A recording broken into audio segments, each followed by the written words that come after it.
the failure, the incompetence, the corruption, the lying, the looting of this regime will only make anybody working with it. For instance, why is Raila suffering goodwill nationally? Because he is. President William Samoei Ruto's persistent culture of lies and unfulfilled promises came to play when demolitions in Nyamavilla did take place. Remember, the president promised that no demolitions will take place over there, only for police to oversee these demolitions. And a case reference is one man who was saying that after retiring from the KDF, he did take his savings, which were up to 900 million, and invested in land in Nyamavilla. Listen to this promise that the president made to them and what proceeded next after the promise. Wale watu mnaishi Nyamavilla hapa, msikuwe na wasiwasi. My government is going to work with you and to work with all the other claimants so that we can have a win-win settlement where you can pay for that land in a way that is acceptable and in a progressive manner where nobody loses their property or their homes. Tumekubaliana? Wakati nilikuja hapa, mimi sikujua hii manyumba ilikuwa ya mradi. Mimi niliruhusiwa property nikijua pesa zangu zile zote nimesanya kwa KDF nisiweke hapa, niendelee ukura pole pole. Na nikalipa 900 million. Baada ya mwaka moja ubomozi ukatokea. I have just arrived this morning at 7:30 only to realize that my house is being demolished. We just started running away because already the bulldozer was just next to my bed. Even I was almost dying. So I left everything. We just ran, plus with our children and everything. This land belongs to Nairobi City Council. I have evidence to show this land belongs to Nairobi City Council. Only kazi yake ni kutumia pesa, anaharas watu huku. People are dying. Angalia ile nyumba ya shosho kule imebomolewa. Shosho mzee. This is the one that they should follow. OCPD is hiding like a child huku ndani. Nimemtafuta nimpatie hii kitu. Ametumia kwa WhatsApp, anasema achukongi vitu kwa WhatsApp. Kamando wa Kamando, one strong supporter of Uhuru Muigai Kenyatta and Raila Amolo Odinga, especially during the campaigns towards the 2022 general elections, now says that Uhuru Muigai Kenyatta's ratings are going down, especially after William Samoei Ruto did pay him a visit at his Gatundu home. Why is this happening? Because there is no amount of salvation that can redeem Ruto from the problems that he's put Kenyans into. For instance, William Ruto has been marred with lots of lying, looting and corruption in his government, which is even currently affecting Raila Amolo Odinga bid to run for the AUC chairmanship.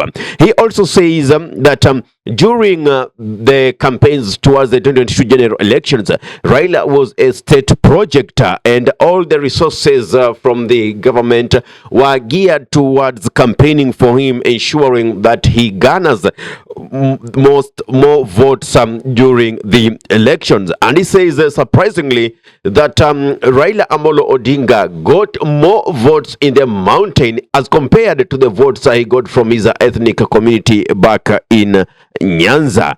So, whom are we dealing with over here? This is a government that is irredeemable. That is according to Kabando wa Kabando. And that why is this becoming so impossible for them to redeem themselves? One, Raila is being seen as a traitor who sailed under the wave of the Gen Zs who occupied the parliament and were chanting Ruto must go.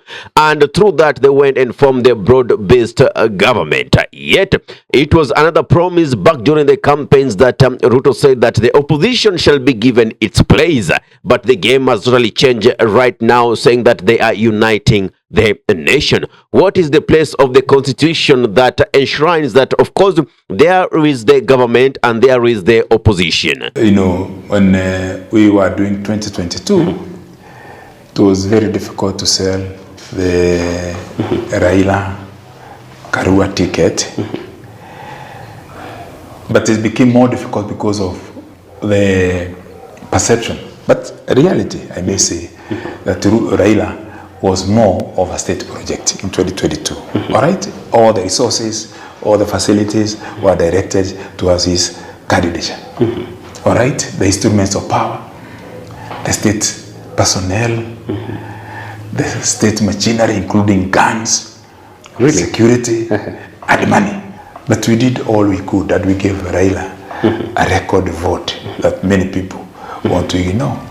We gave Raila in Mount Kenya region more votes than he got from his own Nyanza bastion. Okay? The Luo community did not give as much as we did, and even in terms of campaigning, he did campaigns. Now, this visit to Ishaweri may have implications of making Ruto liked or forgiven by Mount Kenya because he has gone to see Uhuru. That is in the view and expectation of those who are with Ruto. The reality is different. The facts are sacred. As we speak, Uhuru's rating is coming down because of people thinking or fearing that he is working with Ruto to frustrate the movement against Kasongo. There is nobody, absolutely nil opportunity for Ruto to recover. Not within the region you are directing me to, but nationally. The failure, the incompetence, the corruption, the lying, the looting of this regime will only make anybody working with it. For instance, why is Raila suffering goodwill nationally? Because he is nationally, and he is our candidate at AU.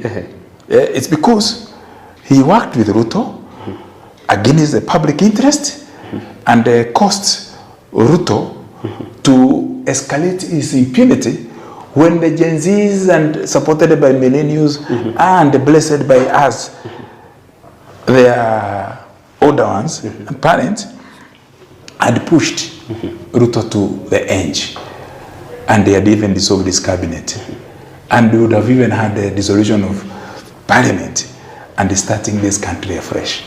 The confusion in Shah Chief or the Taifa Care is continuing to breed so immensely that the private hospitals are saying that come January the year 2025, they will halt these services if the government is not going to pay their debts of approximately 29 billion from the previous NHIF.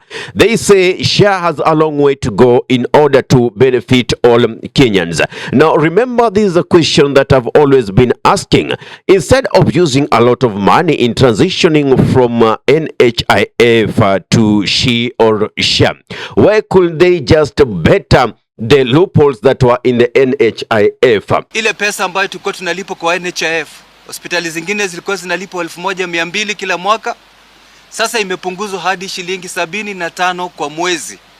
Unapopatia hospitali 75 shillings na wafanye kazi yote ya huduma za nje, outpatient, itafanyika vipi?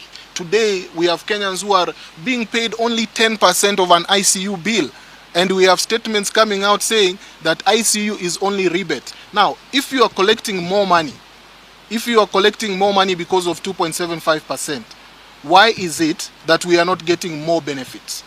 Hospitali nyingi ziko na makesi kotini, hospitali nyingi zimepigwa mnada, hospitali nyingi zimekosa kulipa wa mishahara ya wafanyikazi, elhali NHIF na SHA iko na pesa za hospitali mabilioni 29.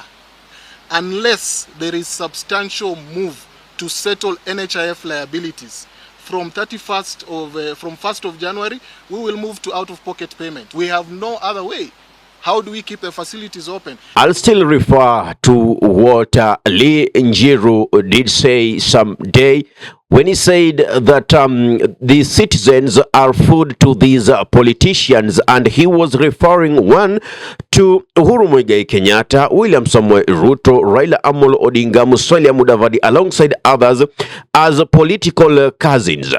And he gave a scenario back then when Moi was not in good terms with Kenyatta, and Kenyatta brought him on table and told him, you see, these citizens, these Kenyans are our meal, and when we fight each other, our meal might escape. Therefore, we should unite to secure our meal. So, you are the food that these politicians are consuming. So, whenever you prove to be a threat to them, they will always unite. That is why all the roads were sliding, all the trees were sliding, were so oily that William Samoei Ruto could not climb them, and that is why you could now see him running towards Raila Amolo Odinga, running towards Uhuru Kenyatta, and possibly you will see a comeback of the people who are in the Uhuru's administration into this Kenya Kwanza administration, which according to me is a failed regime. Therefore, what is in there for us to benefit? Totally nothing.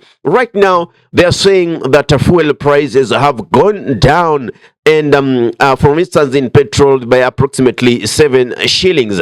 But that is not the point. Ask yourself, how much was it before it rose and then they reduced it? Remember, fuel prices rose with approximately 50 shillings.